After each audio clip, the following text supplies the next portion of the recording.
आज हम जिस ऑडियो बुक को सुनने वाले हैं वो है दी उपनिषद्स, एक ऐसी किताब जो इंसान को बाहर की दुनिया नहीं खुद के अंदर झांकना सिखाती है।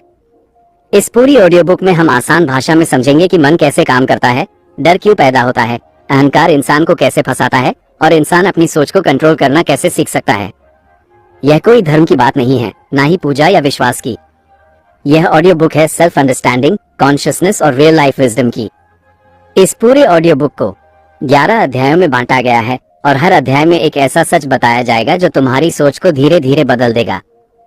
अगर तुम इस ज्ञान को पूरा समझना चाहते हो तो इस वीडियो को लाइक करो, और अगर तुम इस चैनल पर नए हो तो सब्सक्राइब जरूर कर लो ताकि ऐसे डीप ऑडियो बुक समरीज तुम तक लगातार पहुंचती रहें।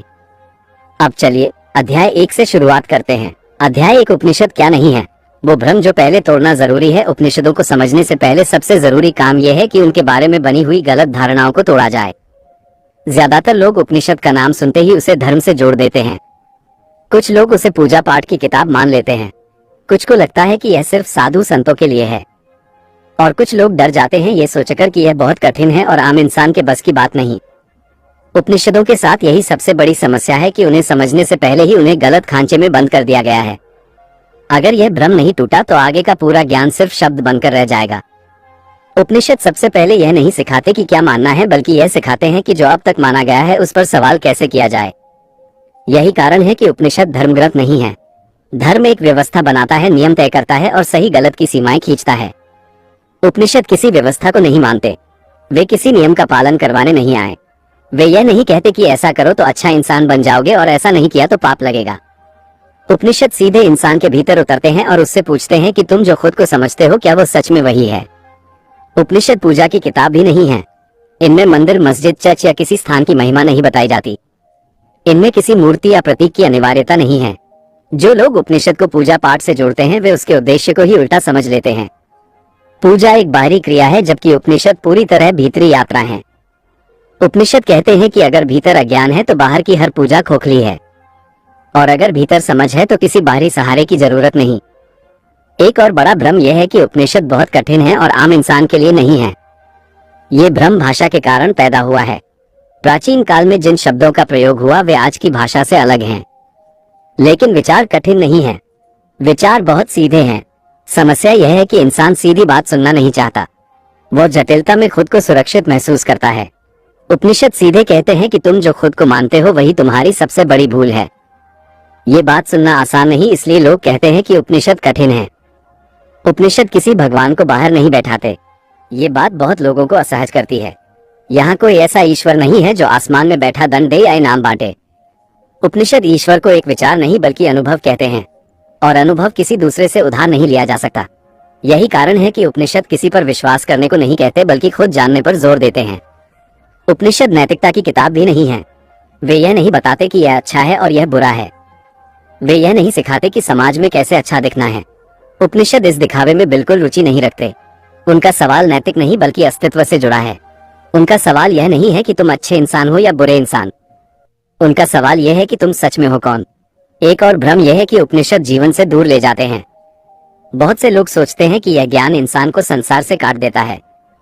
उन्हें लगता है कि उपनिषद पढ़ने वाला इंसान जिम्मेदारियों से भाग जाएगा, लेकिन यह आधा सच भी नहीं है। उपनिषद संसार छोड़ने की बात नहीं करते, वे आसक्ति छोड़ने की बात करते हैं। फर्क बहुत बड़ा है। संसार छोड़ना एक बाहरी क्रिया है जबकि आसक्ति छोड़ना भीतर का परिवर्तन है। उपनिषद कहते हैं कि समस्या वस्तुओं में नहीं है, समस्या उनसे चिपक जाने में है। उपनिषद मन को दबाने की बात नहीं करते। कुछ लोग समझते हैं कि यह ज्ञान इंसान को भावनाहीन बना देता है, लेकिन उपनिषद मन को मारने नहीं बल्कि समझने की बात करते हैं। वे कहते हैं कि जब तक मन को समझा नहीं जाएगा तब तक वह मालिक बना रहेगा, और जो मन का मालिक नहीं बन पाया वो किसी भी ज्ञान का लाभ नहीं उठा सकता। उपनिषद किसी समुदाय की पहचान नहीं है। वे किसी एक जाति, वर्ग या संस्कृति की संपत्ति नहीं है। उनका संदेश सार्वभौमिक है। यही कारण है कि जब मैक्स मुलर जैसे विद्वान ने उनका अनुवाद किया तो उसका उद्देश्य प्रचार नहीं बल्कि संवाद था। उपनिषद किसी को यह साबित करने के लिए नहीं है कि कौन सही है और कौन गलत। वे इंसान को उसकी अपनी सीमाओं से परिचित कराने के लिए हैं। एक बहुत आम गलतफहमी यह है कि उपनिषद पढ़ लेने से सब समझ आ जाएगा। उपनिषद जानकारी नहीं देते, वे दिशा देते हैं। उन्हें सुनकर या पढ़कर कोई विद्वान नहीं बन जाता। उपनिषद खुद से टकराने की तैयारी मांगते हैं। अगर इंसान तैयार नहीं है तो ये शब्द बनकर रह जाते हैं। यही कारण है कि एक ही ग्रंथ को कोई जीवन बदलने वाला कहता है और कोई बेकार। फर्क ग्रंथ में नहीं बल्कि पढ़ने वाले की तैयारी में होता है। उपनिषद ये भी नहीं कहते कि सब कुछ छोड़ दो। वे यह नहीं कहते कि इच्छाएं खत्म कर दो। वे बस ये पूछते हैं कि इच्छाएं तुम्हें चला रही हैं या तुम इच्छाओं को चला रहे हो। ये बहुत सूक्ष्म लेकिन गहरा सवाल है। यहाँ से ही मनोविज्ञान शुरू होता है। यहाँ से ही डर की जड़ समझ में आती है। उपनिषद डर को पाप नहीं मानते, वे डर को अज्ञान का परिणाम मानते हैं। जब इंसान खुद को सिर्फ शरीर मान लेता है तब मृत्यु का डर पैदा होता है। जब इंसान खुद को अपनी पहचान मान लेता है तब अपमान का डर पैदा होता है। जब इंसान खुद को अपने रिश्तों में सीमित कर लेता है तब खोने का डर पैदा होता है। उपनिषद इन डरों को हटाने का दावा नहीं करते, वे बस ये दिखाते हैं कि डर पैदा कहाँ से होता है। ये समझना भी जरूरी है कि उपनिषद किसी को बेहतर इंसान बनाने का प्रोजेक्ट नहीं है।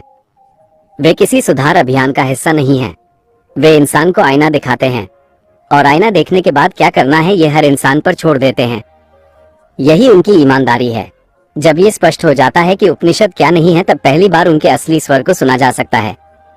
तब ये साफ होता है कि यह ज्ञान किसी पर थोपा नहीं जा सकता, इसे अपनाया नहीं जाता, इसे जिया जाता है और जीने से पहले समझना पड़ता है। इस अध्याय का उद्देश्य यही था कि उपनिषदों को लेकर मन में जमा हुआ कचरा साफ किया जाए। जब तक ये कचरा रहेगा तब तक हर अगला अध्याय अधूरा रहेगा। अब जब ये स्पष्ट हो गया कि उपनिषद धर्म नहीं है, पूजा नहीं है, नियम नहीं है, डराने की किताब नहीं है और जीवन से भागने की शिक्षा नहीं देते, तब आगे बढ़ने का रास्ता खुलता है। अध्याय 1 यही समाप्त होता है इस स्पष्ट समझ के साथ कि उपनिषद किसी विश्वास की मांग नहीं करते बल्कि समझ की तैयारी चाहते हैं।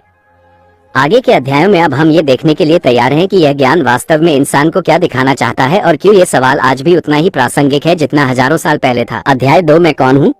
शरीर, नाम और पहचान का सबसे बड़ा झूठ। ये सवाल कि मैं कौन हूँ इंसान के जीवन का सबसे पुराना और सबसे अनदेखा सवाल है। हर इंसान बचपन से लेकर बुढ़ापे तक कुछ न कुछ बनता रहता है। कोई बेटा बनता है, कोई बेटी, कोई छात्र, कोई कर्मचारी, कोई मालिक, कोई पति, कोई पत्नी। धीरे धीरे ये सभी भूमिकाएं मिलकर एक पहचान बना देती हैं और इंसान उसी पहचान को खुद मानने लगता है। उपनिषद यही से सवाल उठाते हैं।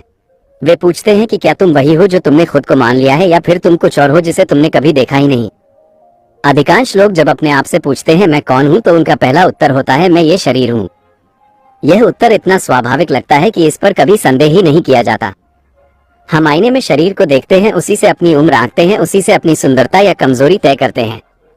शरीर बीमार होता है तो हम कहते हैं मैं बीमार हूँ। शरीर बूढ़ा होता है तो हम कहते हैं मैं बूढ़ा हो रहा हूँ। लेकिन उपनिषद बहुत शांति से पूछते हैं कि अगर तुम शरीर हो तो बचपन का शरीर कहाँ गया? किशोरावस्था का शरीर कहाँ गया?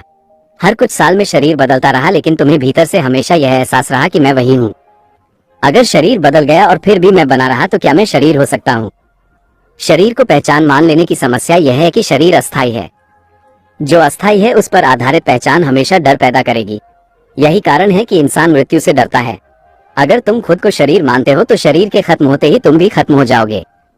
उपनिषद यह नहीं कहते कि शरीर बेकार है, वे सिर्फ इतना कहते हैं कि शरीर साधन है, पहचान नहीं। शरीर एक वाहन की तरह है जिसके माध्यम से अनुभव होते हैं। वाहन खराब हो सकता है, बदला जा सकता है, लेकिन यात्री अलग होता है। इसके बाद इंसान अपनी पहचान नाम से बनाता है। नाम बहुत गहरी पकड़ बना लेता है। बचपन से जब कोई तुम्हें नाम से बुलाता है तो धीरे धीरे वही नाम तुम्हारी पहचान बन जाता है। कोई तुम्हारा नाम लेता है तो तुम तुरंत प्रतिक्रिया देते हो। अगर कोई नाम का अपमान करे तो भीतर कुछ चुभता है। लेकिन उपनिषद पूछते हैं कि नाम क्या है? नाम तो कुछ अक्षरों का मेल है। जन्म से पहले तुम्हारा नाम नहीं था और मृत्यु के बाद भी नहीं रहेगा। अगर कोई दूसरा तुम्हें किसी और नाम से बुलाने लगे तो क्या तुम बदल जाओगे? नाम बदल सकता है लेकिन जो सुन रहा है वो वही रहता है। नाम से जुड़ी पहचान इंसान को समाज पर निर्भर बना देती है, क्योंकि नाम तभी अर्थ रखता है जब कोई दूसरा उसे पुकारे। इसका मतलब ये हुआ कि तुम्हारी पहचान अब तुम्हारे हाथ में नहीं रही, वो दूसरों की स्वीकृति पर टिकी हुई है। यही कारण है कि इंसान तारीफ से फूल जाता है और आलोचना से टूट जाता है। उपनिषद इस पहचान को सबसे खतरनाक मानते हैं क्योंकि यह इंसान को भीतर से कमजोर बना देती है। फिर आती है भूमिका की पहचान। मैं शिक्षक हूँ, मैं व्यापारी हूँ, मैं कलाकार हूँ। ये सब भूमिकाएं जीवन में जरूरी हैं, लेकिन जब इंसान भूमिका को ही खुद मान लेता है तब समस्या शुरू होती है। भूमिका बदलते ही पहचान हिल जाती है। नौकरी चली जाए तो इंसान खुद को बेकार मानने लगता है। रिटायरमेंट के बाद बहुत लोग भीतर से खाली हो जाते हैं क्योंकि जिस भूमिका पर पूरी पहचान टिकी थी वो खत्म हो गई। उपनिषद यहाँ साफ कहते हैं कि भूमिका निभाई जाती है लेकिन बन जाया नहीं जाता। पहचान का एक और बड़ा जाल है विचारों से जुड़ाव। इंसान कहता है मेरे विचार यही है, मेरा नजरिया ऐसा है। धीरे धीरे विचार भी पहचान बन जाते हैं। अगर कोई उन विचारों पर सवाल करे तो इंसान खुद पर हमला महसूस करता है। लेकिन उपनिषद पूछते हैं कि विचार कहाँ से आते हैं? क्या तुमने उन्हें चुना है या वे अपने आप आए हैं? विचार आते जाते रहते हैं। बचपन के विचार और आज के विचार एक जैसा नहीं है। अगर विचार बदल गए और फिर भी मैं बना रहा तो क्या मैं विचार हो सकता हूँ? उपनिषद बार बार यह स्पष्ट करते हैं कि जो भी देखा जा सकता है वो देखने वाला नहीं हो सकता। शरीर को तुम देख सकते हो, नाम को तुम सुन सकते हो, विचारों को तुम महसूस कर सकते हो। भावनाएं आती जाती हैं, लेकिन इनके आने जाने को जो देख रहा है वही असली सवाल है। वही मैं कौन हूं का केंद्र है। ये समझ बहुत धीरे धीरे उतरती है क्योंकि मन बार बार किसी ठोस चीज से चिपकना चाहता है। मन को डर लगता है उस अनजान से जो न शरीर है, न नाम, न विचार। मन कहता है अगर मैं ये सब नहीं हूं तो मैं क्या हूं? उपनिषद इस सवाल का सीधा उत्तर नहीं देते। वे उत्तर देने से ज्यादा देखने की आदत सिखाते हैं, क्योंकि जो देखा जा सकता है वो तुम नहीं हो, ये समझ अपने आप जवाब की दिशा खोल देती है। शरीर की पहचान इंसान को सुख दुख के जाल में बांध देती है। शरीर को सुख मिले तो मैं खुश हूं, शरीर को दर्द हो तो मैं दुखी हूं। लेकिन क्या तुमने कभी देखा है कि कभी कभी शरीर ठीक होता है फिर भी मन बेचैन रहता है, और कभी शरीर थका होता है फिर भी भीतर शांति होती है? इसका मतलब साफ है कि सुख दुख सिर्फ शरीर पर निर्भर नहीं है। फिर भी हम शरीर को ही सब कुछ मान लेते हैं। यही सबसे बड़ा झूठ है। उपनिषद यह नहीं कहते कि पहचान को जबरदस्ती तोड़ दो। वे बस ये दिखाते हैं कि पहचान एक निर्माण है। जब ये दिखने लगता है तो पकड़ अपने आप ढीली होने लगती है। इंसान अचानक अलग सा महसूस करने लगता है। वही घटनाएं, वही लोग, वही परिस्थितियां, लेकिन भीतर प्रतिक्रिया बदल जाती है। यह कोई चमत्कार नहीं है, ये सिर्फ देखने का फर्क है। जब इंसान ये समझने लगता है कि मैं शरीर नहीं हूं, मैं नाम नहीं हूं, मैं भूमिका नहीं हूं, तो भीतर एक अजीब सी खाली जगह बनती है। ये खालीपन डरावना भी लग सकता है। मन तुरंत इसे भरना चाहता है किसी नए विचार, किसी नए विश्वास, किसी नई पहचान से। लेकिन उपनिषद कहते हैं कि इस खालीपन से मत भागो। यही खालीपन सच के करीब ले जाता है। इस खालीपन में बैठना आसान नहीं है, क्योंकि यहाँ कोई सहारा नहीं है, यहाँ कोई लेबल नहीं है, यहाँ कोई कहानी नहीं है जिसे दोहराया जाए। लेकिन यही वो जगह है जहाँ इंसान पहली बार खुद को बिना किसी सजावट के देख पाता है। इस अध्याय का उद्देश्य यह नहीं था कि कोई नई पहचान दे दी जाए। इसका उद्देश्य सिर्फ इतना था कि जो झूठी पहचानें पकड़ी हुई थी उन्हें ढीला किया जाए। जब तक इंसान खुद को शरीर, नाम और पहचान मानता रहेगा तब तक हर सवाल बाहर ही घूमता रहेगा। अब जब ये स्पष्ट होने लगा है कि मैं वह नहीं हूं जो मैं खुद को समझता था, तब भीतर एक नया सवाल उठने लगता है। अगर मैं ये सब नहीं हूं तो फिर वह कौन है जो इन सबको देख रहा है? यही सवाल अगले चरण की ओर ले जाता है और यहीं से मन की असली भूमिका सामने आने लगती है। अध्याय 3, मन तुम्हारा सेवक नहीं, सबसे खतरनाक शासक। मन को लेकर इंसान की सबसे बड़ी भूल यही है कि वह मान लेता है कि मन उसका साथी है, उसका मार्गदर्शक है, उसका सेवक है। बचपन से हमें यही सिखाया जाता है कि मन की सुनो, दिल की सुनो, जो मन कहे वही करो। धीरे धीरे यह विश्वास इतना गहरा हो जाता है कि इंसान कभी यह जांचने की जरूरत ही महसूस नहीं करता कि मन सच में उसके हित में काम कर रहा है या नहीं। उपनिषद यही सबसे असहज सवाल खड़ा करते हैं। वे कहते हैं कि मन तुम्हारा सेवक नहीं है, बल्कि अगर उसे समझा न जाए तो वही तुम्हारा सबसे खतरनाक शासक बन जाता है। मन की समस्या यह नहीं है कि वह सोचता है, मन की समस्या यह है कि वह बिना रुके सोचता है। और इंसान ने इस लगातार चलने वाली सोच को ही अपनी पहचान मान लिया है। जैसे ही कोई विचार आता है, इंसान कहता है यह मेरा विचार है। जैसे ही कोई भावना उठती है, इंसान कहता है यह मेरी भावना है। लेकिन कभी यह नहीं पूछा जाता कि ये विचार आते कहां से हैं और कौन है जो इन्हें देख रहा है। उपनिषद मन को दुश्मन नहीं कहते। वे बस ये दिखाते हैं कि बिना समझा हुआ मन सबसे बड़ा भ्रम पैदा करता है। मन का काम है तुलना करना। ये तुलना से ही चलता है। कौन आगे है, कौन पीछे है, कौन बेहतर है, कौन कमतर है। तुलना के बिना मन को कोई दिशा नहीं मिलती। लेकिन यही तुलना इंसान के भीतर असंतोष पैदा करती है। कोई भी स्थिति पूरी नहीं लगती क्योंकि मन हमेशा किसी और स्थिति से उसकी तुलना करता रहता है। उपनिषद कहते हैं कि जहां तुलना शुरू होती है वहीं शांति खत्म हो जाती है। मन समय में जीता है। वह या तो बीते हुए को पकड़ता है या आने वाले की कल्पना करता है। वर्तमान में मन बहुत कम टिकता है। यही कारण है कि इंसान शरीर से कहीं और होता है और मन से कहीं और। खाना खाते समय भी मन किसी और बातचीत में लगा रहता है। चल रहा होता है लेकिन भीतर भविष्य की चिंता चल रही होती है। उपनिषद इसे ही बंधन कहते हैं, क्योंकि जो मन वर्तमान में नहीं है वो कभी भी स्वतंत्र नहीं हो सकता। मन का एक और स्वभाव है कहानी बनाना। हर अनुभव को वह एक कहानी में बदल देता है। कोई घटना हुई तो मन तुरंत उसमें अर्थ भर देता है। किसी ने कुछ कहा तो मन तुरंत उसका मतलब निकाल लेता है। और ज्यादातर यह मतलब डर या अहंकार से जुड़ा होता है। उपनिषद कहते हैं कि घटना और उसकी कहानी अलग होती है, लेकिन इंसान कहानी को ही सच मान लेता है। यही कारण है कि एक ही घटना दो लोगों को अलग अलग तरह से प्रभावित करती है। मन सुरक्षा चाहता है, उसे स्थिरता चाहिए। वह चाहता है कि जो है वही बना रहे। इसी कारण वह बदलाव से डरता है। चाहे बदलाव बेहतर ही क्यों न हो, मन उसे खतरे की तरह देखता है। यही कारण है कि इंसान दुख में भी बना रहता है, क्योंकि दुख जाना पहचाना होता है। उपनिषद इसे अज्ञान कहते हैं, क्योंकि यहाँ मन सुविधा को सत्य से ऊपर रख देता है। मन की सबसे बड़ी ताकत यही है कि वह खुद को अदृश्य बना लेता है। वह खुद को देखने वाले की तरह प्रस्तुत करता है, जबकि वह खुद देखने योग्य है। इंसान कहता है मैं सोच रहा हूँ, लेकिन यह नहीं देखता कि सोच अपने आप चल रही है। अगर मन सच में तुम्हारा सेवक होता तो तुम जब चाहो उसे रोक सकते। लेकिन जरा कोशिश करके देखो 5 मिनट बिना सोचे बैठने की, तभी पता चलता है कि सेवक कौन है और शासक कौन। उपनिषद मन को नदी की तरह देखते हैं। नदी बहती है, उसमें अच्छे भी आते हैं, बुरे भी। लेकिन समस्या तब होती है जब इंसान खुद को नदी मान लेता है, तब हर लहर उसे हिला देती है। उपनिषद कहते हैं कि तुम नदी नहीं हो, तुम वो हो जो नदी को देख रहा है। ये फर्क समझ में आ जाए तो मन का प्रभाव अपने आप कम होने लगता है। मन सुख की तलाश में दुख पैदा करता है। वो सोचता है कि अगर यह मिल जाए तो शांति मिलेगी, अगर वो मिल जाए तो संतोष आएगा। लेकिन जैसे ही कुछ मिलता है, मन अगली इच्छा पैदा कर देता है। यह एक अंतहीन चक्र है। उपनिषद इसे ही संसार का बंधन कहते हैं। ये बाहर की दुनिया नहीं है जो बांधती है, बल्कि भीतर की अधूरी इच्छा है जो चैन नहीं लेने देती। मन डर से भी चलता है। डर खोने का डर, असफल होने का डर, अकेले पड़ जाने का डर। मन लगातार भविष्य की नकारात्मक तस्वीरें बनाता है और इंसान उन्हीं में जीने लगता है। उपनिषद कहते हैं कि डर भविष्य में होता है, वर्तमान में डर नहीं होता। जब मन भविष्य छोड़ देता है तो डर अपने आप कमजोर हो जाता है। मन को दबाने की कोशिश उपनिषद नहीं करते। वे यह नहीं कहते कि मन को मार दो, क्योंकि दबाया हुआ मन और ज्यादा हिंसक हो जाता है। उपनिषद कहते हैं कि मन को देखो, बिना जज किए, बिना भागे। ये देखना ही सबसे बड़ा परिवर्तन है, क्योंकि जो देखा जा रहा है वह पहले ही तुमसे अलग हो चुका है। मन आदतों से बनता है। बार बार दोहराए गए विचार आदत बन जाते हैं। वही आदतें चरित्र बन जाती हैं, और वही चरित्र जीवन की दिशा तय करता है। उपनिषद इस श्रृंखला को तोड़ने की बात करते हैं, लेकिन वे इसे संघर्ष से नहीं तोड़ते, वे इसे समझ से तोड़ते हैं। जैसे ही इंसान देख लेता है कि कोई विचार सिर्फ एक आदत है, उसका सत्य नहीं, तो उसकी पकड़ ढीली हो जाती है। मन की भाषा हमेशा मैं और मेरा होती है। यह मेरा दर्द है, यह मेरी सफलता है, यह मेरा अपमान है।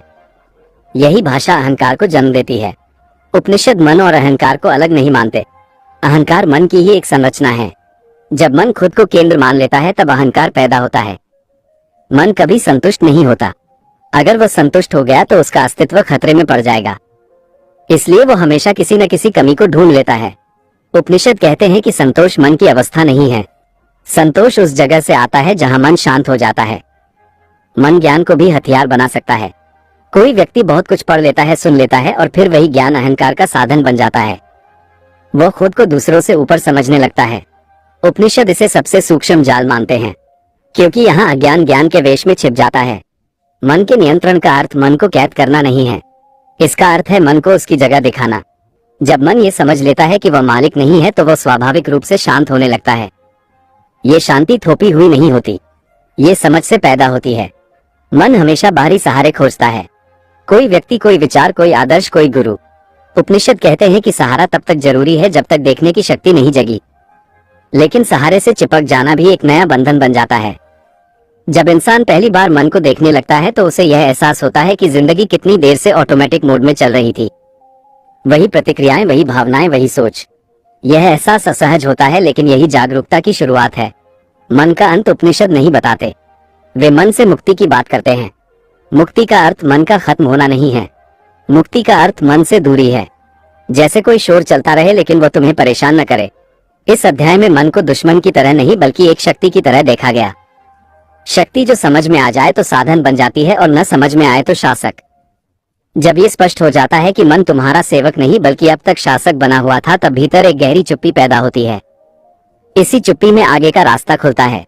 अध्याय 3 यही पूरा होता है, इस स्पष्ट समझ के साथ कि जब तक मन को पहचाना नहीं जाएगा तब तक कोई भी ज्ञान जीवन में उतर नहीं सकता, और जब मन की पहचान हो जाती है तब आगे की यात्रा अपने आप एक नए स्तर पर पहुंच जाती है। अध्याय 4 अहंकार, वो जहर जो इंसान को खुद से अंधा कर देता है। अहंकार को समझना उपनिषदों की यात्रा का एक निर्णायक मोड़ है, क्योंकि यहाँ इंसान पहली बार उस चीज से टकराता है जिसे वह अब तक अपनी ताकत समझता आया है। आमतौर पर अहंकार को आत्मसम्मान या आत्मविश्वास समझ लिया जाता है, लेकिन उपनिषद इस भ्रम को बहुत साफ तरीके से तोड़ते हैं। अहंकार आत्मविश्वास नहीं है, बल्कि असुरक्षा से पैदा हुई एक कठोर परत है जो इंसान को भीतर से कमजोर बनाती है। ये परत इतनी चुपचाप बनती है कि इंसान को लगता है वही उसका असली रूप है। अहंकार का जन्म तब होता है जब मन किसी पहचान से खुद को जोड़ लेता है। मैं ये हूँ, मैं ऐसा हूँ, मैं इससे अलग हूँ। यही अलगाव अहंकार की जड़ है। जब इंसान खुद को किसी लेबल से बांध लेता है तब उसे उस लेबल की रक्षा करनी पड़ती है, और रक्षा की यह प्रक्रिया धीरे धीरे लड़ाई बन जाती है। हर सवाल हमला लगता है, हर असहमति अपमान लगती है। उपनिषद कहते हैं कि जहाँ रक्षा शुरू होती है वहीं अंधापन शुरू होता है। अहंकार हमेशा तुलना पर निर्भर करता है। वो खुद को किसी से ऊपर या किसी से नीचे रखकर ही पहचान बनाता है। बिना तुलना के अहंकार टिक नहीं सकता। यही कारण है कि अहंकार वाला इंसान कभी शांत नहीं होता। उसे हमेशा किसी न किसी से खुद को बेहतर साबित करना होता है। ये लड़ाई बाहर से ज्यादा भीतर चलती है। उपनिषद इस अवस्था को आत्मस्मृति कहते हैं, क्योंकि यहाँ इंसान खुद को जानने की बजाय खुद को साबित करने में लग जाता है। अहंकार का सबसे खतरनाक पहलू यह है कि वह खुद को सही मान लेता है। एक बार जब इंसान यह मान ले कि वही सही है तो सीखने की प्रक्रिया खत्म हो जाती है। उपनिषद कहते हैं कि अहंकार और सीख एक साथ नहीं चल सकते। जहाँ सीख है वहाँ झुकना पड़ता है, और अहंकार झुकना नहीं जानता। यही कारण है कि सबसे ज्यादा पढ़ा लिखा इंसान भी भीतर से बहुत सीमित हो सकता है। अहंकार सिर्फ सफलता से नहीं बनता, कई बार असफलता भी अहंकार को जन्म देती है। कोई व्यक्ति बार बार हारता है और फिर खुद को दुनिया का शिकार मानने लगता है। ये भी अहंकार का ही रूप है। यहाँ इंसान खुद को केंद्र में रखकर पूरी दुनिया को दोषी मान लेता है। उपनिषद इस पीड़ित अहंकार को भी उतना ही खतरनाक मानते हैं जितना श्रेष्ठता के अहंकार को। अहंकार इंसान को प्रतिक्रिया में जीने पर मजबूर करता है। कोई कुछ कह दे तो भीतर तुरंत उबाल आ जाता है। कोई नजरअंदाज कर दे तो भीतर खालीपन महसूस होता है। इसका मतलब ये हुआ कि इंसान का संतुलन अब उसके हाथ में नहीं रहा, वो दूसरों के व्यवहार से तय हो रहा है। उपनिषद कहते हैं कि जो दूसरों से संचालित होता है वो कभी स्वतंत्र नहीं हो सकता। अहंकार को सबसे ज्यादा चोट अपमान से लगती है, क्योंकि अपमान पहचान पर हमला होता है। लेकिन उपनिषद यहाँ एक गहरी बात कहते हैं। वे कहते हैं कि जिसे चोट लगी है वो पहचान है, सच नहीं। अगर सच को चोट लगती तो वो कभी ठीक न होती, लेकिन पहचान बार बार बनती और टूटती है। इसका मतलब ये हुआ कि चोट लगने वाला हिस्सा अस्थायी है। अहंकार ज्ञान का भी दुरुपयोग करता है। जैसे ही इंसान कुछ समझ लेता है वह खुद को दूसरों से ऊपर मानने लगता है। वह ज्ञान को साझा करने के बजाय उसे हथियार बना लेता है। उपनिषद इसे सबसे सूक्ष्म विष मानते हैं, क्योंकि यहाँ अज्ञान ज्ञान के रूप में छिप जाता है। यही कारण है कि कई बार धार्मिक या आध्यात्मिक लोग भी भीतर से बहुत कठोर और असहिष्णु हो जाते हैं। अहंकार इंसान को वर्तमान से काट देता है। वह हमेशा अपनी छवि के बारे में सोचता रहता है। लोग क्या सोचेंगे, लोग क्या कहेंगे, इस चिंता में वह जो हो रहा है उसे देख ही नहीं पाता। उपनिषद कहते हैं कि जहाँ छवि का डर है वहाँ सत्य का अनुभव नहीं हो सकता, क्योंकि सत्य वर्तमान में है और छवि भविष्य और अतीत में घूमती रहती है। अहंकार को बनाए रखने के लिए इंसान लगातार कहानी गढ़ता है। अपनी कहानी दूसरों की कहानी से बेहतर दिखाने की कोशिश करता है। ये कहानी कभी सफलता की होती है, कभी संघर्ष की, लेकिन दोनों का उद्देश्य एक ही होता है, खुद को खास साबित करना। उपनिषद इस खास बनने की चाह को सबसे बड़ा बंधन मानते हैं, क्योंकि यहाँ इंसान साधारण होने से डरने लगता है। अहंकार अकेले नहीं चलता, उसके साथ डर जुड़ा होता है। डर गिर जाने का डर, छोटा दिखने का डर, नियंत्रण खो देने का डर। यही डर अहंकार को और मजबूत बनाता है। उपनिषद कहते हैं कि अहंकार और डर एक दूसरे को पोषित करते हैं। जब तक डर रहेगा अहंकार बना रहेगा, और जब तक अहंकार रहेगा डर खत्म नहीं होगा। अहंकार को तोड़ने का तरीका संघर्ष नहीं है। उपनिषद यह नहीं कहते कि अहंकार से लड़ो, क्योंकि लड़ाई भी अहंकार को ही मजबूत करती है। वे कहते हैं कि अहंकार को देखो। जब तुम उसे देखना शुरू करते हो तो तुम उससे अलग हो जाते हो। यही अलगाव उसका अंत नहीं, लेकिन उसकी पकड़ को कमजोर कर देता है। जब इंसान पहली बार ये देखता है कि अहंकार कैसे हर विचार, हर प्रतिक्रिया, हर निर्णय में घुसा हुआ है, तो उसे एक अजीब सी शर्म और राहत दोनों महसूस होती हैं। शर्म इसलिए कि इतनी देर से वह खुद के खिलाफ खड़ा था। राहत इसलिए कि अब उसे दोष देने के लिए किसी और की जरूरत नहीं। अहंकार इंसान को दूसरों से अलग करता है, लेकिन सबसे पहले वो इंसान को खुद से अलग करता है। यही सबसे गहरी अंतता है। उपनिषद कहते हैं कि जब इंसान खुद को देखने लगता है तब पहली बार ये दूरी कम होने लगती है। अहंकार का पतन अचानक नहीं होता, ये धीरे धीरे ढीला पड़ता है। हर बार जब इंसान प्रतिक्रिया के बजाय जागरूकता चुनता है, हर बार जब वो सही साबित होने की बजाय समझने की कोशिश करता है, तब अहंकार की एक परत टूटती है। ये प्रक्रिया शांत होती है लेकिन गहरी होती है। इस अध्याय का उद्देश्य अहंकार को राक्षस की तरह पेश करना नहीं था, बल्कि उसे उसके सही रूप में दिखाना था। अहंकार कोई दानव नहीं है, वह एक संरचना है जो अज्ञान से बनी है। जब अज्ञान कम होता है तो अहंकार अपने आप कमजोर होने लगता है। जब ये साफ हो जाता है कि अहंकार वह जहर है जो इंसान को खुद से अंधा कर देता है, तब भीतर एक नई ईमानदारी जन्म लेती है। अब इंसान सवाल पूछने से डरता नहीं, अब वह अपनी गलतियों को देखने से भागता नहीं। यही वो स्थिति है जहां आगे की समझ के लिए जमीन तैयार होती है। अध्याय 4 यही पूरा होता है इस स्पष्ट बोध के साथ कि जब तक अहंकार की पहचान नहीं होगी तब तक कोई भी गहराई संभव नहीं, और जब अहंकार दिखाई देने लगता है तब जीवन पहली बार सच के करीब बढ़ने लगता है। अध्याय 5 ज्ञान नहीं, जागरूकता। पढ़ा हुआ सच क्यों बेकार रह जाता है? इंसान की सबसे बड़ी गलतफहमी यह है कि वह मान लेता है कि जान लेना ही बदल जाना है। वो किताबें पढ़ता है, वीडियो देखता है, प्रवचन सुनता है और फिर यह मान लेता है कि अब वह समझदार हो गया है। उपनिषद इस भ्रम को बहुत सख्ती से तोड़ते हैं। वे साफ कहते हैं कि ज्ञान और जागरूकता एक चीज नहीं है। ज्ञान जमा किया जा सकता है, लेकिन जागरूकता सिर्फ जी जा सकती है। और जब तक ये फर्क स्पष्ट नहीं होता, तब तक पढ़ा हुआ हर सच सिर्फ दिमाग का बोझ बनकर रह जाता है। ज्ञान हमेशा बाहर से आता है। कोई कहता है, कोई लिखता है, कोई समझाता है और इंसान उसे स्वीकार कर लेता है। ये स्वीकार करना अक्सर बिना जांच के होता है। अगर बात अच्छी लगी, बुद्धिमान लगी या किसी प्रतिष्ठित व्यक्ति ने कही तो इंसान उसे सच मान लेता है।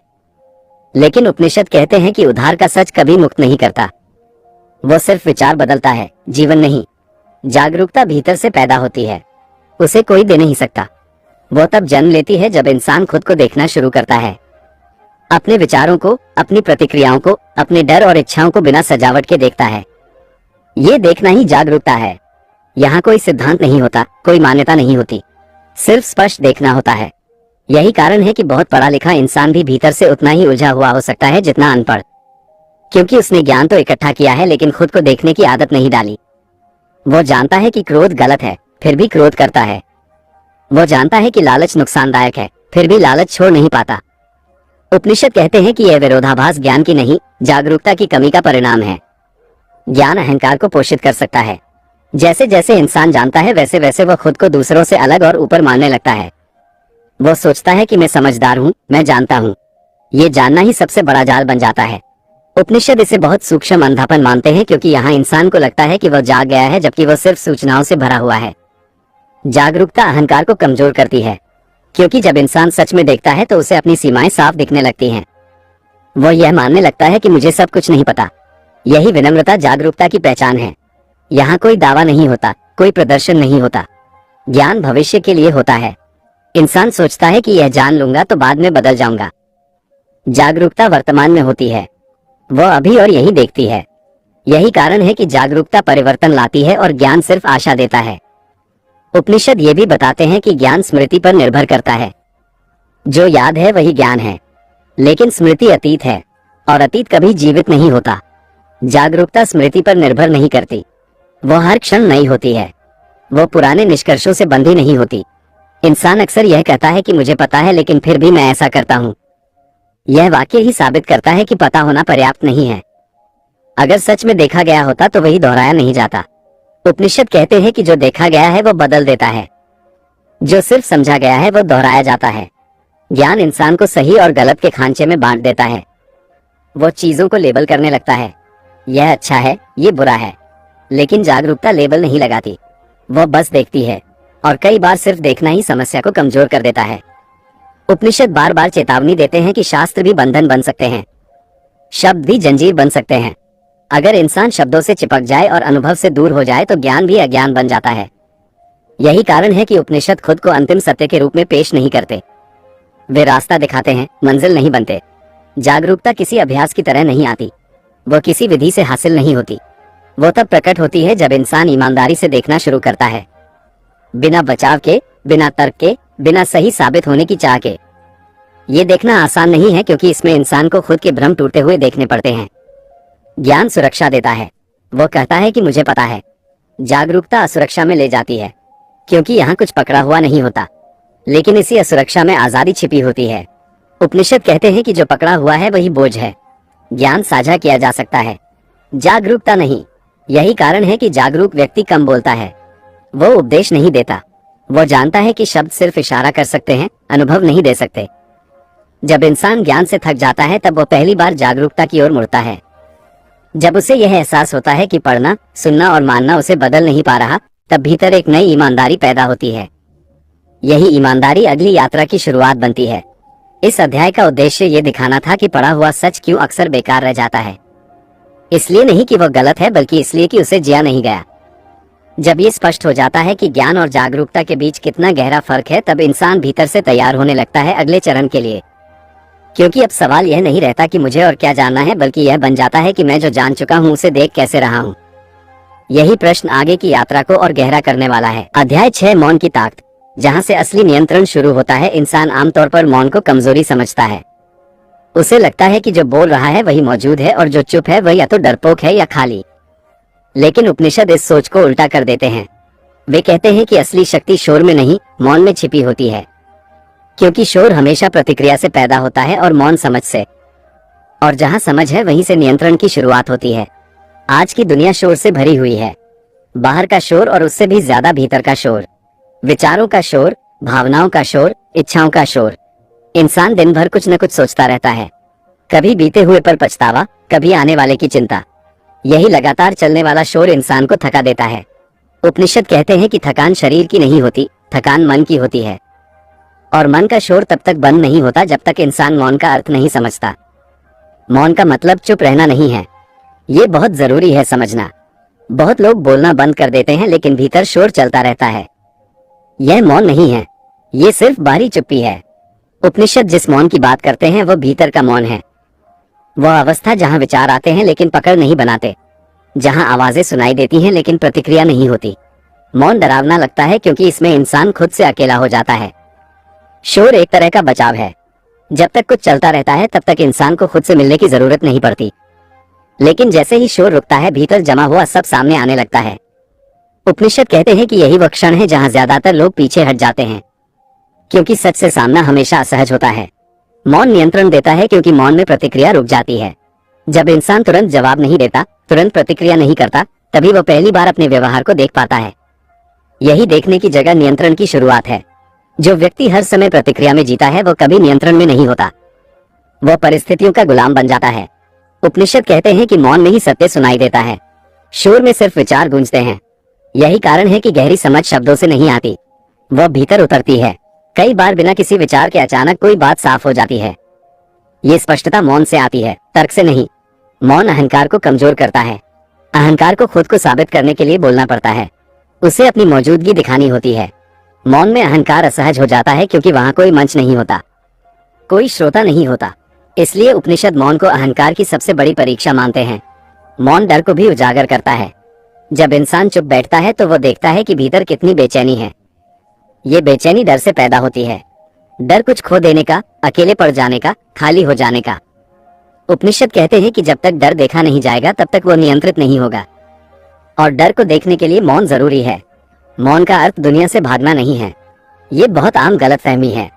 मौन का अर्थ है दुनिया में रहते हुए भीतर स्थिर रहना। बोलना पड़े तो बोलना, काम करना पड़े तो करना, लेकिन भीतर प्रतिक्रिया का शोर न होने देना। यह अभ्यास नहीं बल्कि समझ से आता है। मौन इंसान को वर्तमान में लाता है। जब शोर कम होता है तब इंसान पहली बार ये देख पाता है कि अभी क्या हो रहा है। अभी सांस चल रही है, अभी शरीर मौजूद है, अभी जीवन घट रहा है। ये साधारण लग सकता है, लेकिन यही साधारणता सबसे गहरी होती है। उपनिषद कहते हैं कि जो वर्तमान में है वही स्वतंत्र है। मौन किसी नियम से नहीं आता, ये किसी विधि से हासिल नहीं होता।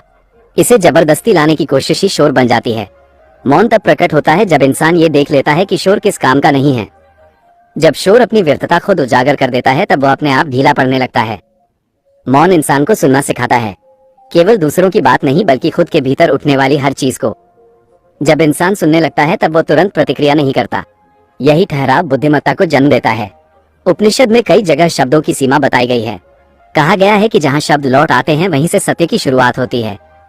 इसका अर्थ यह नहीं कि शब्द बेकार हैं, बल्कि यह कि शब्द आखिरी नहीं है। मौन वह भूमि है जहाँ शब्द जन्म लेते हैं और वही विलीन हो जाते हैं।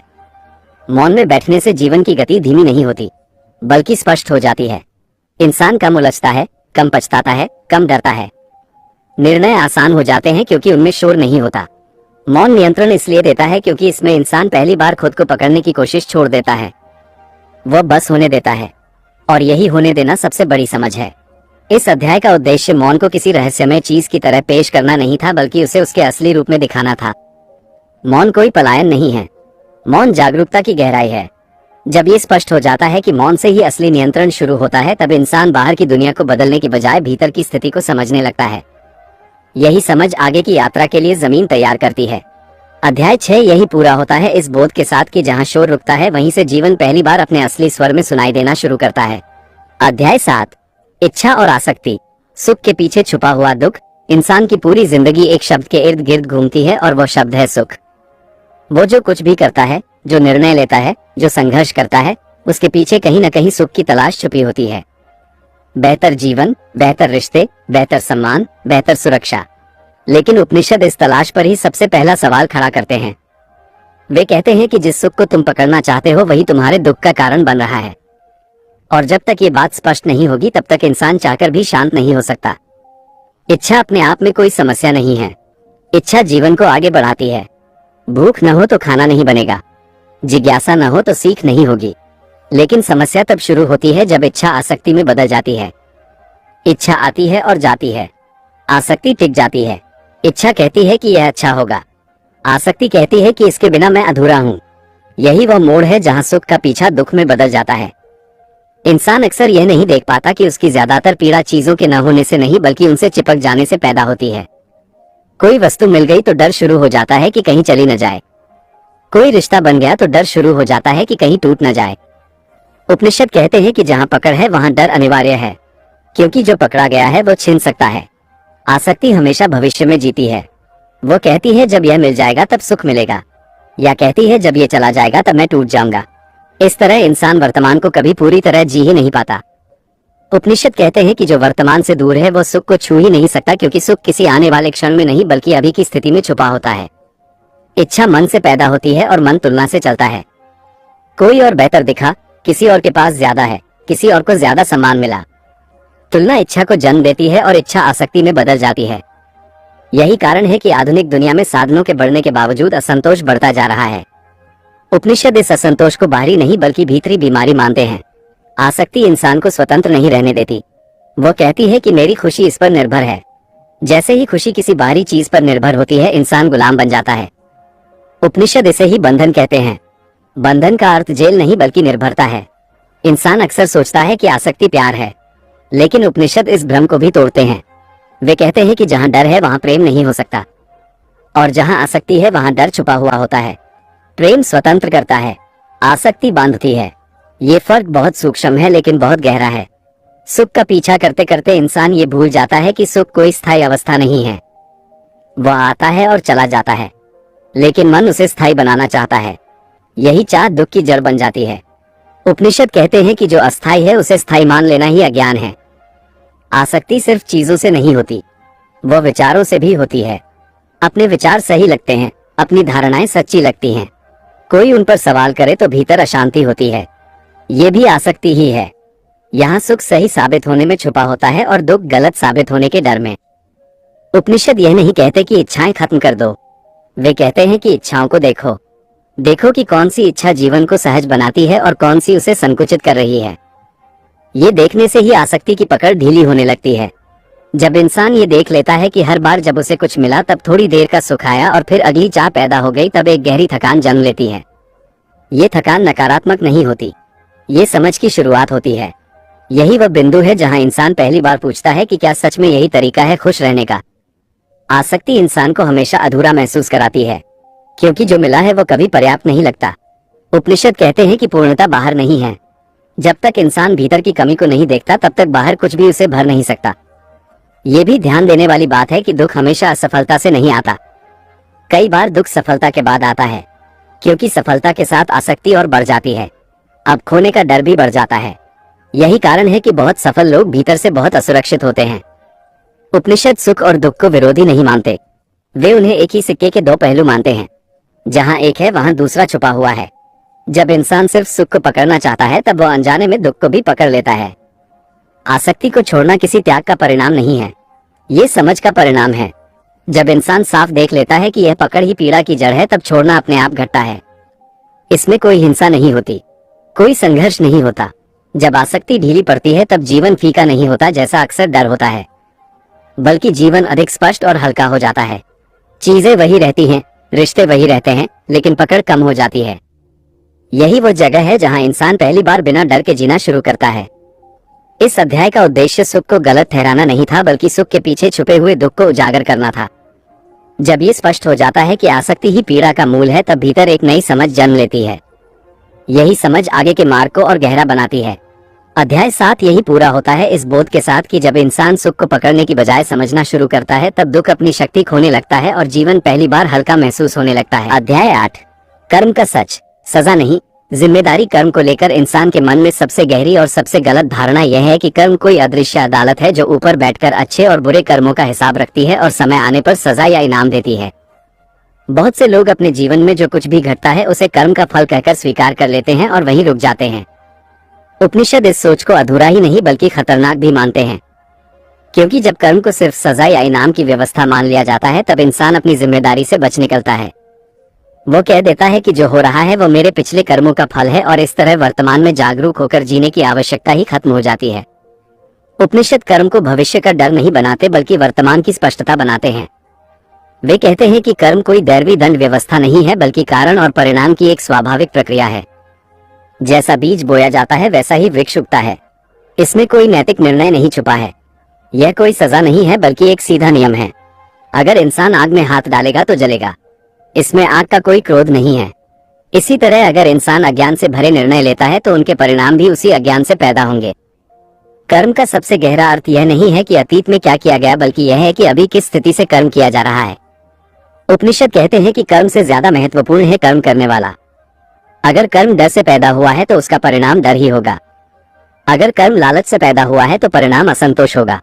अगर कर्म जागरूकता से पैदा हुआ है तो परिणाम स्पष्टता और शांति होगी। यही कारण है कि दो लोग एक जैसा कर्म करते हैं, लेकिन उनके जीवन में परिणाम अलग होते हैं। फर्क कर्म में नहीं बल्कि उस चेतना में होता है जिससे कर्म किया गया। जब इंसान कर्म को सजा की तरह देखता है, तब वो या तो अपराध बोध में जीता है या फिर भविष्य के डर में। वो अपने वर्तमान को खुलकर जी ही नहीं पाता। उपनिषद कहते हैं कि अपराध बोध भी अज्ञान का ही रूप है, क्योंकि वो इंसान को अतीत में बांध देता है। कर्म का सच यह नहीं है कि अतीत को ढोते रहो, बल्कि यह है कि अतीत से सीखो और वर्तमान में साफ होकर कर्म करो। कर्म का सिद्धांत इंसान को भाग्यवादी नहीं बनाता, बल्कि जिम्मेदार बनाता है। अगर जो कुछ भी हो रहा है वो सिर्फ भाग्य या पिछले जन्म का परिणाम है, तो वर्तमान में जागरूक होने का क्या अर्थ रह जाता है। उपनिषद इस सोच को पूरी तरह नकारते हैं। वे कहते हैं कि हर क्षण इंसान के पास देखने और बदलने की क्षमता होती है। यही क्षमता कर्म का असली केंद्र है। कर्म सिर्फ बाहरी क्रिया नहीं है, ये भीतर की अवस्था भी है।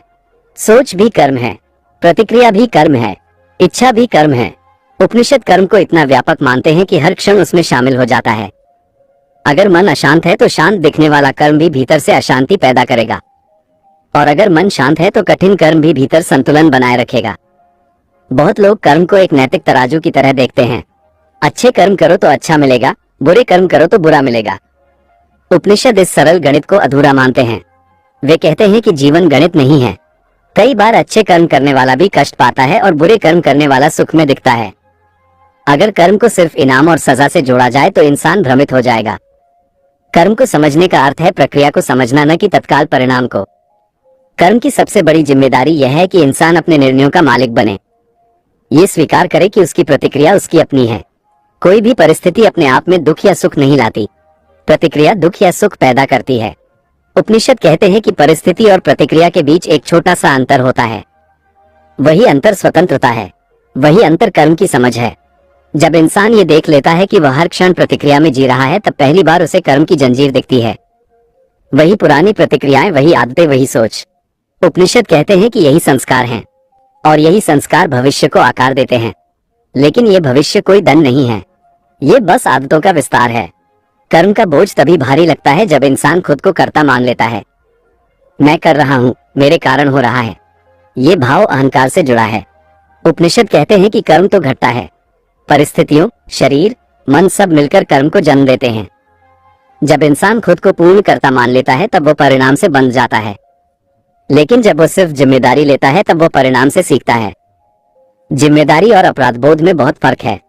अपराध बोध इंसान को जकड़ देता है, जिम्मेदारी इंसान को जागरूक बनाती है। उपनिषद जिम्मेदारी सिखाते हैं, अपराध बोध नहीं। वे कहते हैं कि जो हुआ उसे देखा जाए, समझा जाए और अगली बार उसी चेतना से कर्म किया जाए। यही कर्म का शुद्धिकरण है। कर्म का सच ये भी है कि हर कर्म भीतर एक छाप छोड़ता है। ये छाप ही संस्कार बन जाती है। अगर इंसान बिना देखे कर्म करता रहता है तो ये छापें गहरी होती जाती हैं और वही जीवन का ढांचा बन जाती हैं। उपनिषद कहते हैं कि जागरूकता से किया गया कर्म नई छाप नहीं छोड़ता, वह पुरानी छापों को भी धीरे धीरे हल्का कर देता है। इसी कारण उपनिषद कर्म को ज्ञान से जोड़ते हैं। ज्ञान यहाँ जानकारी नहीं बल्कि जागरूकता है। जब इंसान देखता है कि वह किस अवस्था से कर्म कर रहा है तब कर्म स्वतः शुद्ध होने लगता है। यहाँ कोई सुधार का प्रयास नहीं होता, कोई नैतिक संघर्ष नहीं होता, बस स्पष्टता होती है। कर्म को समझने से इंसान पीड़ित की भूमिका से बाहर आता है। वह हर बात के लिए दूसरों को दोष देना बंद करता है। वह ये भी नहीं कहता कि सब मेरी गलती है, वह बस ये देखता है कि क्या हुआ और क्यों हुआ। यही संतुलन उपनिषद सिखाते हैं। कर्म का यह दृष्टिकोण इंसान को हल्का बनाता है। वह भविष्य से डरता नहीं, वह अतीत से चिपकता नहीं, वह वर्तमान में जिम्मेदारी से खड़ा होता है। यही खड़े होना कर्म का सच है। इस अध्याय का उद्देश्य कर्म को किसी रहस्यमय शक्ति की तरह पेश करना नहीं था, बल्कि उसे इंसान की रोजमर्रा की चेतना से जोड़ना था। जब ये स्पष्ट हो जाता है कि कर्म कोई सजा नहीं बल्कि जिम्मेदारी है, तब इंसान पहली बार अपने जीवन को अपने हाथ में महसूस करता है। अध्याय 8 यही पूरा होता है इस बोध के साथ कि जब इंसान कर्म को भाग्य नहीं बल्कि प्रक्रिया की तरह देखने लगता है तब उसके भीतर जागरूकता की एक नई परत खुलती है और आगे की समझ के लिए मन तैयार हो जाता है। अध्याय 9 डर का अंत। मृत्यु, खोने और अकेलेपन का भ्रम। डर इंसान की जिंदगी का सबसे पुराना साथी है। वो बचपन से लेकर आखिरी सांस तक किसी न किसी रूप में साथ चलता है। कभी भविष्य का डर, कभी असफलता का डर, कभी अपमान का डर, और इन सब के नीचे छुपे हुए 3 सबसे गहरे डर होते हैं: मृत्यु का डर, खोने का डर और अकेले रह जाने का डर। उपनिषद कहते हैं कि जब तक इन तीनों को समझा नहीं जाएगा तब तक इंसान बाहर से कितना भी सफल क्यों न दिखे, भीतर से असुरक्षित ही रहेगा। डर को अक्सर बाहरी परिस्थितियों से जोड़ा जाता है। लोग कहते हैं कि यह स्थिति डरावनी है, वह इंसान डर पैदा करता है, वह घटना डर का कारण है। लेकिन उपनिषद इस पूरी सोच को उलट देते हैं। वे कहते हैं कि डर कभी बाहर पैदा नहीं होता, बाहर सिर्फ परिस्थितियां होती हैं। डर भीतर पैदा होता है और वह भी एक भ्रम से। उस भ्रम से कि मैं वो हूं जिसे कुछ छीन सकता है, खत्म किया जा सकता है या अकेला छोड़ा जा सकता है। मृत्यु का डर सबसे गहरा है क्योंकि वह अंतिम लगता है। इंसान सोचता है कि मृत्यु सब कुछ खत्म कर देगी। यही सोच हर छोटे डर को जन्म देती है। अगर मृत्यु ही अंत है तो फिर अपमान, असफलता और नुकसान सब बड़े लगने लगते हैं। उपनिषद यहाँ सीधा सवाल पूछते हैं। वे कहते हैं कि क्या तुमने कभी अपनी मृत्यु को अनुभव किया है या ये सिर्फ एक विचार है? मृत्यु को लेकर जो भी डर है वह अनुभव नहीं है, वह कल्पना है। इंसान ने कभी मृत्यु को देखा नहीं है, उसने सिर्फ दूसरों को मरते देखा है। उसने कहानियां सुनी हैं, दृश्य देखे हैं, विचार बनाए हैं और फिर उन विचारों को सच मान लिया है। उपनिषद कहते हैं कि विचार से पैदा हुआ डर वास्तविक नहीं होता, लेकिन उसका असर वास्तविक हो सकता है। यही कारण है कि इंसान जीते जी भी डर में जीता है। मृत्यु का डर तब पैदा होता है जब इंसान खुद को शरीर मान लेता है। अगर मैं शरीर हूं तो शरीर के खत्म होते ही मैं भी खत्म हो जाऊंगा। ये गणित बहुत सीधा लगता है, लेकिन उपनिषद पूछते हैं कि क्या तुम शरीर हो या शरीर में घट रही अनुभूतियों को देखने वाले हो? शरीर हर दिन बदल रहा है, कोशिकाएं बन रही हैं और टूट रही हैं, फिर भी तुम्हें भीतर से यह एहसास बना रहता है कि मैं हूं। अगर शरीर बदलते रहने पर भी यह एहसास बना रहता है तो क्या शरीर के खत्म होने से वह एहसास खत्म हो जाएगा? उपनिषद उत्तर नहीं देते, वे देखने को कहते हैं। डर का दूसरा रूप है खोने का डर। कोई व्यक्ति, कोई वस्तु, कोई स्थिति, कोई पहचान, इंसान उनसे चिपक जाता है और फिर हर पल डरता है कि कहीं ये छिन न जाए। ये डर इतना सामान्य है कि इंसान इसे जीवन का हिस्सा मान लेता है। लेकिन उपनिषद कहते हैं कि जो मिला है वो चला भी जाएगा। इसमें कोई शाप नहीं है, ये प्रकृति का नियम है। डर यहाँ इस नियम से नहीं बल्कि उससे लड़ने से पैदा होता है। इंसान सोचता है कि अगर यह चला गया तो मैं टूट जाऊंगा, लेकिन उसने कभी यह जांचने की कोशिश नहीं की कि यह टूटने वाला कौन है।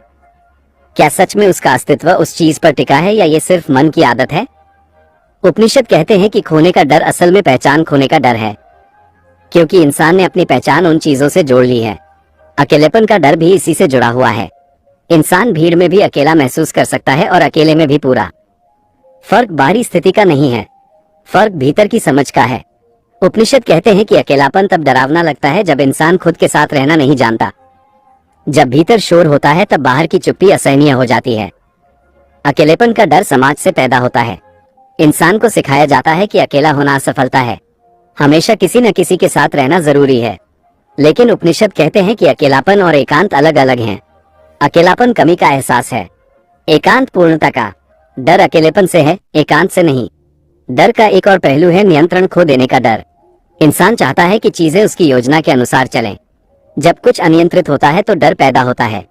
उपनिषद कहते हैं कि नियंत्रण का यह आग्रह ही डर को जन्म देता है, क्योंकि जीवन कभी पूरी तरह नियंत्रित नहीं हो सकता। जितना ज्यादा इंसान नियंत्रण चाहता है उतना ही असुरक्षित होता जाता है। डर का मनोविज्ञान बहुत सीधा है। मन भविष्य की कल्पना करता है और उसमें नकारात्मक दृश्य जोड़ देता है। फिर शरीर उसी कल्पना पर प्रतिक्रिया देने लगता है। दिल तेज धड़कता है, सांस उथली हो जाती है, बेचैनी बढ़ जाती है। उपनिषद कहते हैं कि यह पूरा चक्र भविष्य में होता है, वर्तमान में डर नहीं होता।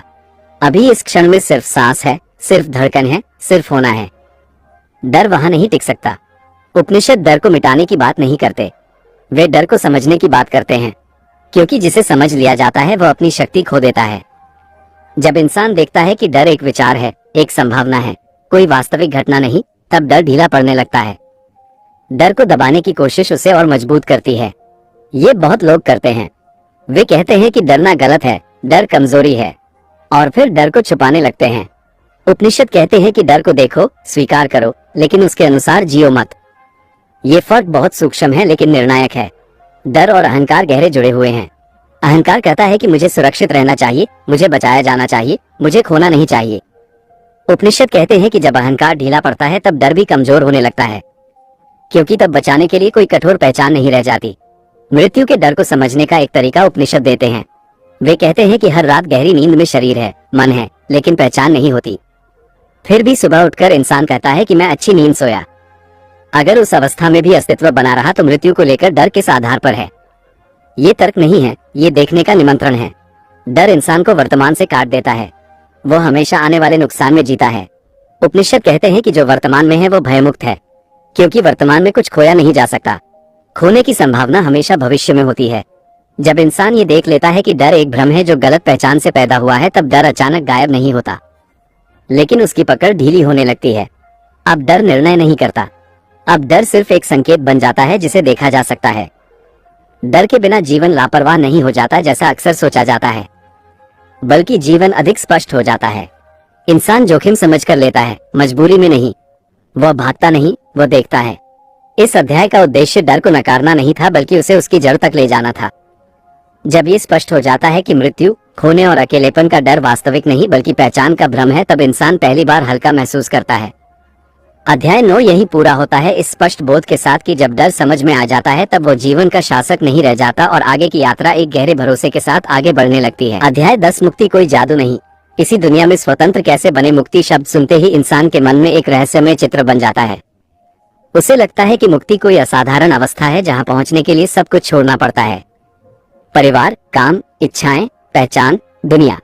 जैसे मुक्ति जीवन से बाहर निकल जाने का नाम हो। उपनिषद इस पूरे भ्रम को बहुत शांत लेकिन कठोर तरीके से तोड़ते हैं। वे कहते हैं कि अगर मुक्ति जीवन से भागने में होती तो जीवन को समझने की कोई जरूरत ही नहीं थी। मुक्ति कोई जादू नहीं है, कोई अलग लोक नहीं है, और नहीं यह किसी भविष्य में मिलने वाला इनाम है। मुक्ति इसी जीवन में, इसी संसार में, इसी शरीर और मन के साथ संभव है। इंसान मुक्ति को हमेशा भविष्य से जोड़ देता है। वो सोचता है कि जब सब ठीक हो जाएगा तब मैं मुक्त हो जाऊंगा, जब समस्याएं खत्म होंगी, जब डर नहीं रहेगा, जब मन शांत हो जाएगा, तब मैं स्वतंत्र हो जाऊंगा। उपनिषद कहते हैं कि यही सोच सबसे बड़ा बंधन है, क्योंकि भविष्य कभी आता ही नहीं। जीवन हमेशा वर्तमान में घटता है।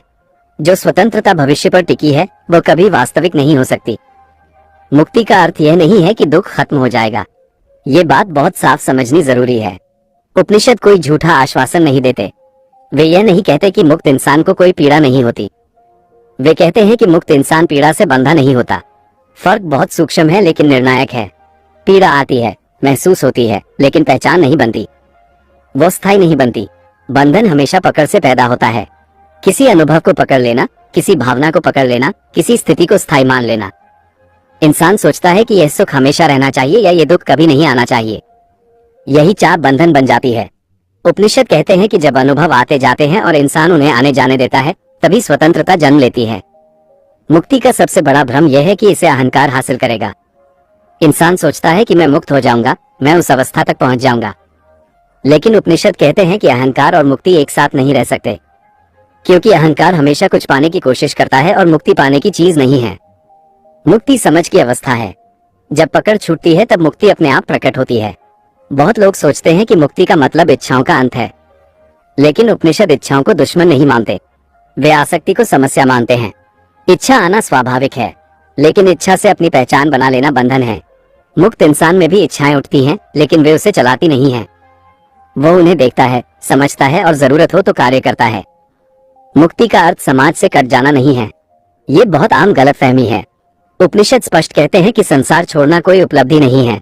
अगर भीतर का बंधन नहीं टूटा तो जंगल में भी वही मन, वही डर, वही अहंकार साथ चला जाएगा। मुक्ति का अर्थ है संसार में रहते हुए उससे बंधे न रहना, काम करना, रिश्ते निभाना, जिम्मेदारियां उठाना, लेकिन भीतर स्वतंत्र रहना।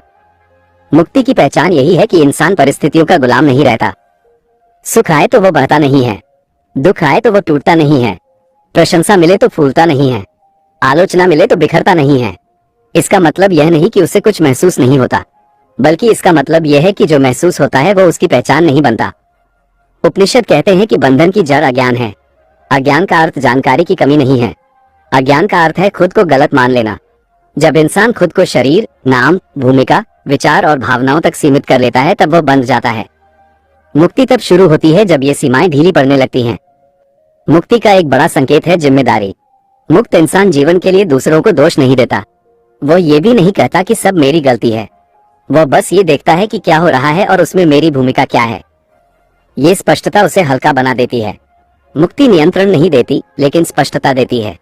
इंसान अक्सर सोचता है कि मुक्त होने का मतलब सब कुछ मेरे नियंत्रण में होगा, लेकिन उपनिषद कहते हैं कि जीवन कभी पूरी तरह नियंत्रण में नहीं आता। मुक्त इंसान नियंत्रण की कोशिश छोड़ देता है, वो सहयोग करना सीखता है। मुक्ति का अर्थ निष्क्रियता नहीं है। ये बहुत महत्वपूर्ण है समझना। मुक्त इंसान भागता नहीं है, वह कर्म करता है, लेकिन बिना परिणाम से चिपके हुए। जब कर्म होता है लेकिन फल से पहचान नहीं जुड़ती, तब कर्म बोझ नहीं बनता। यही कर्मयोग का सार है। मुक्ति की अवस्था बहुत साधारण होती है। उसमें कोई चमक नहीं होती, कोई प्रदर्शन नहीं होता।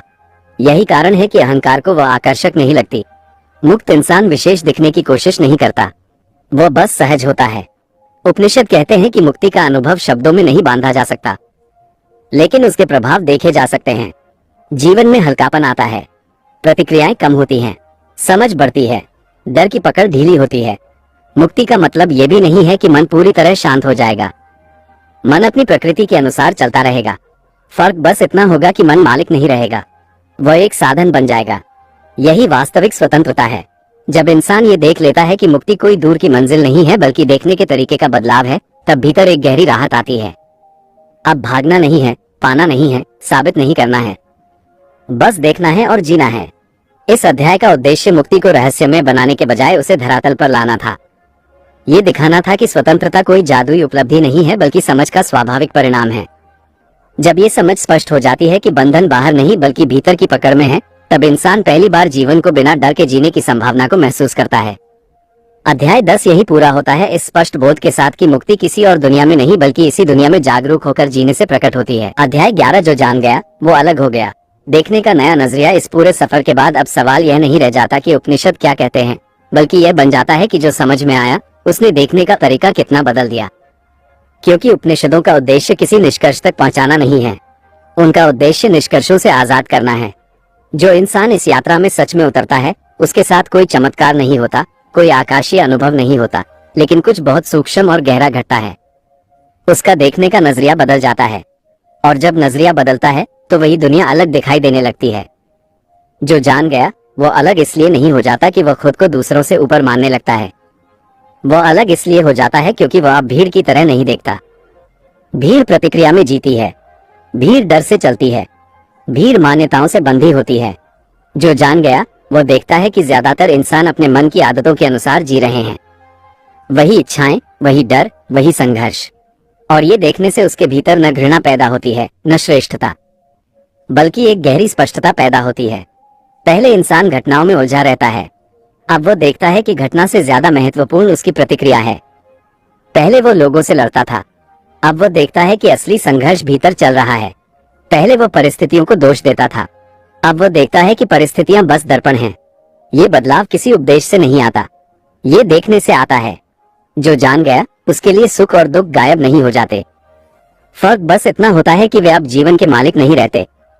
सुख आता है वो महसूस करता है, दुख आता है वो उसे भी महसूस करता है, लेकिन अब वो उनसे अपनी पहचान नहीं बनाता। यही वह बिंदु है जहां इंसान हल्का हो जाता है। अब उसे हर हाल में खुश दिखने की जरूरत नहीं रहती। जो जान गया उसके रिश्ते बदल जाते हैं, बाहर से नहीं भीतर से। वो अब रिश्तों से कुछ खींचने की कोशिश नहीं करता। पहले रिश्ते जरूरत थे, अब वे साझेदारी बन जाते हैं।